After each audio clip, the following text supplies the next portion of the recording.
Nous pouvons attendre d'un individu qui a combattu un régime et qui finalement est allé servir ce régime. Nous ne pouvons rien attendre d'un tel individu. Un homme politique qui ne tient pas à sa parole, qui n'a pas de conviction, mais n'est pas un homme politique de confiance. Il dit qu'il a combattu le système Bongo-PDG, mais finalement il allait servir ce système Bongo-PDG.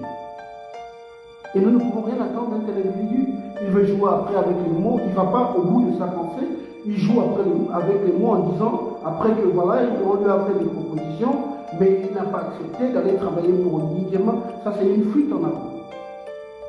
Il se présente comme quelqu'un qui a combattu le système. Il dit avoir combattu le système, mais il allait servir ce même système. Pourquoi est-ce qu'il a combattu le système alors? Qu'est-ce qui a changé quand il allait servir le système? Rien du tout.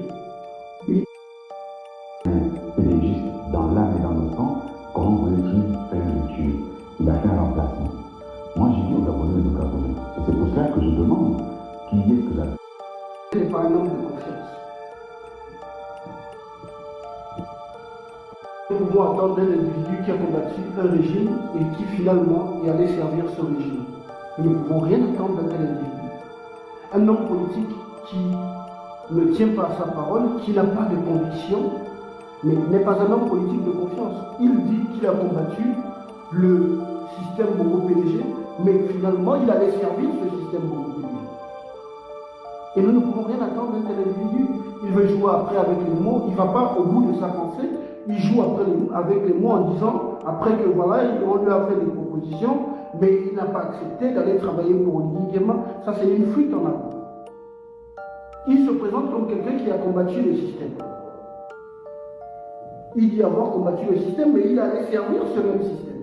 Pourquoi est-ce qu'il a combattu le système alors? Qu'est-ce qui a changé quand il allait servir le système? Rien du tout.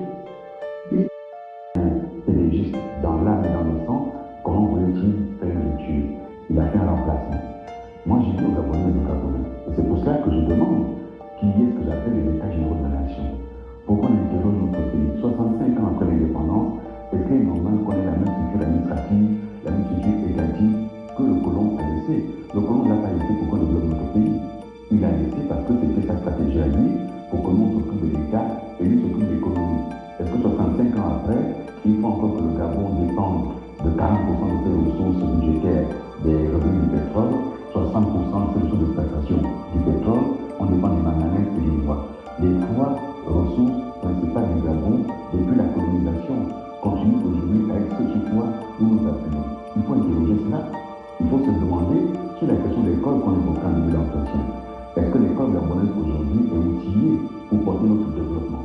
Sur la question du territoire tel qu'il est composé aujourd'hui, ils n'ont pas de projet. Ils sont au jour le jour.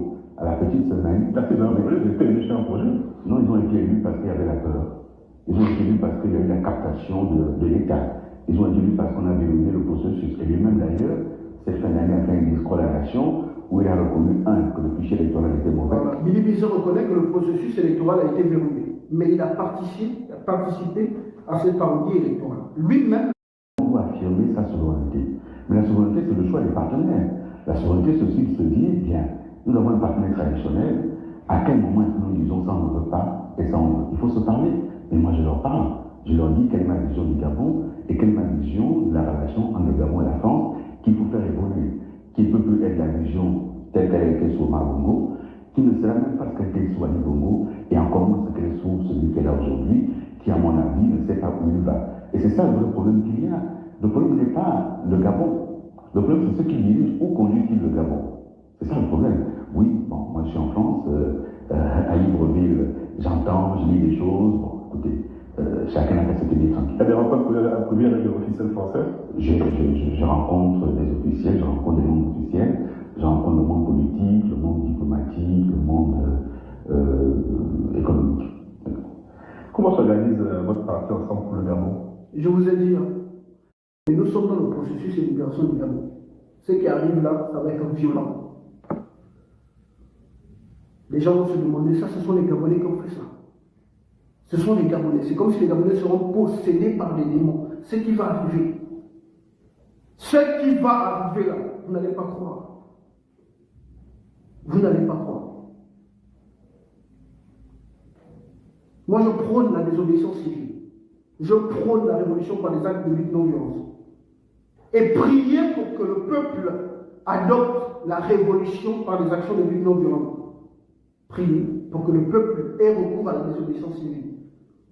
Parce que le peuple a deux alternatives, soit la désobéissance civile, soit l'insurrection populaire. Et je sens l'insurrection populaire arriver, ce qui va arriver. Ce qui va arriver, vous allez voir les ministres à poil, comme au Népal. Vous allez les voir à poil dans la rue avec des gros ventres, les papas voleurs, les femmes